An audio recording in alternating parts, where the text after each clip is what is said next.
Alright guys, welcome back to the channel. Thanks for taking time to watch the video today. We have more PlayStation related news, rumors, and leaks to go over and discuss. So before we dive into today's topics, do me a favor and hit the like button to help the video out and show your support.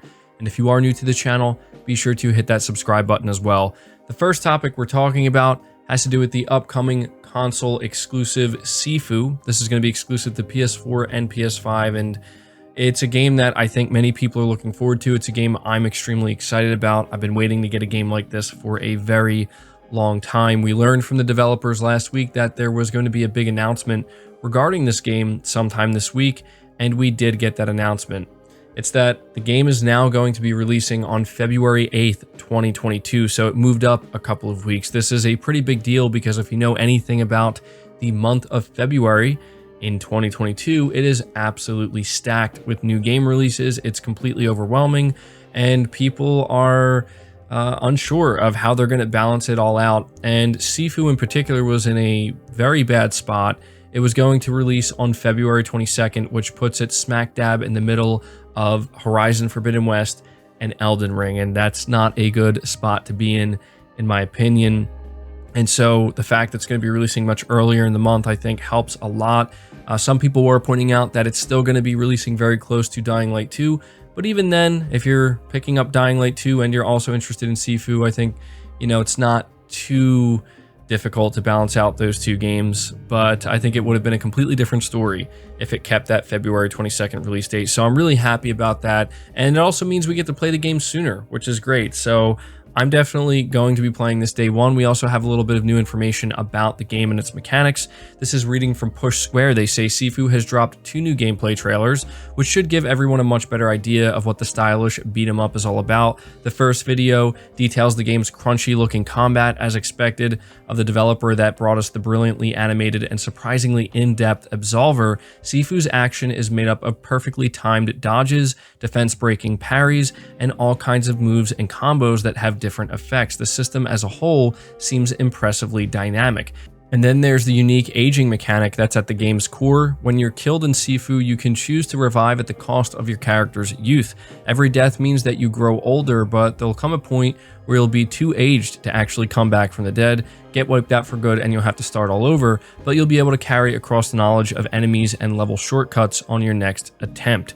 So, as you can see with these new gameplay trailers and them coming out with more information, the game is getting closer to launching, and I am just very excited for it. I think that this is likely going to be one of the best games I play next year, and I think that's really saying something considering all of the incredible games that are lined up for 2022. But as I said, this is a game I've been waiting for some time.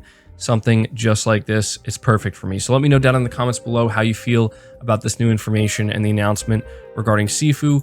Moving right along to the next topic, Sony's own patent for removable PS5 faceplates published, prompting speculation of first-party faceplates and skins. This is reading from PlayStation Lifestyle. Sony's patent for customizable faceplates for the PS5 consoles has finally been made public, as noticed by OP Attack. This has prompted speculation the console manufacturer may be considering making its own swappable faceplates and skins. The patent follows a year of issues with third-party manufacturers creating their own PS5 faceplates, only to face legal action from Sony. The patent describes an ornamental design for the cover for an electronic device before displaying several diagrams showing the faceplates from different perspectives. To be fair, there's not a lot you can do in a patent for a faceplate, but it does potentially suggest Sony may be considering manufacturing its own swappable faceplates. An official console teardown video released a month before the PS5 became available to players shows just how easy it is to remove the covers and how simple it is to apply customized faceplates. In fact, you need to remove one side if you want to add storage to the SSD expansion slot. However, it could be merely a legal response to issues Sony has faced with third-party manufacturers. Now, I thought this was pretty interesting because it doesn't explicitly confirm that Sony is planning to release their own first-party faceplates, but it certainly does seem like that's where this is headed. I don't see any reason why Sony would publish a patent like this if they weren't planning on pursuing it. And it also makes sense why they would be taking legal action against third-party sellers. So here's hoping that in the not too distant future, Sony will announce different colored faceplates, hopefully some unique faceplates that maybe have themes centered around games that they're releasing. I think that would be a really cool thing. I think something else Sony could do, which would be really cool, is in the future when we get more PS5 only titles, or maybe they don't even have to be PS5 only exclusives. Maybe they could do it for like God of War or even Horizon. They could do like a version of the game where you pay maybe, I don't know, like $90 or something like that, or even $100, and you get the game, but you also get a custom set of faceplates for your console. I think that would be an awesome thing to do, and a lot of people would really love to have something like that. But that's just a thought, something that I think would be cool. We'll have to wait and see if Sony plans to do anything with this. Moving to the next topic, we're talking briefly about Pragmata once again. This is reading from PlayStation Lifestyle. Back in January this year, Sony confirmed release windows for a number of PlayStation 5 games during its Consumer Electronics Show 2021 presentation. According to the sizzle reel that ran during the event, Capcom's mysterious next-gen sci-fi game Pragmata has been pushed to 2023. Now, 11 months later, Capcom has officially confirmed the news via a video of its own published on YouTube yesterday. Our team is hard at work on the project, but to ensure this will be an unforgettable adventure, we've decided to shift the release window to 2023, Capcom said. In the meantime, we have a brand new artwork to share with you. Thank you for your patience. And it says here that Capcom told investors in the latest financial report that Pragmata's development is making steady progress. The company has apparently hired fresh talent to work on the new project, which is something we already talked about. But yeah, this is not really that surprising. It's kind of funny to me that we knew about this for almost the entire year, but it took till just now for Capcom to officially acknowledge it and confirm that, yes, this game is going to be a 2023 game. I think everybody kind of suspected that. I was under the impression that this was a 2023 game, but there you go. I hope that when we finally see this game in action for the first time, it lives up to the expectation that people seem to have. There's a lot of people who I think are, expecting some pretty big things from Pragmata or have very high hopes for it. So we'll have to wait and see.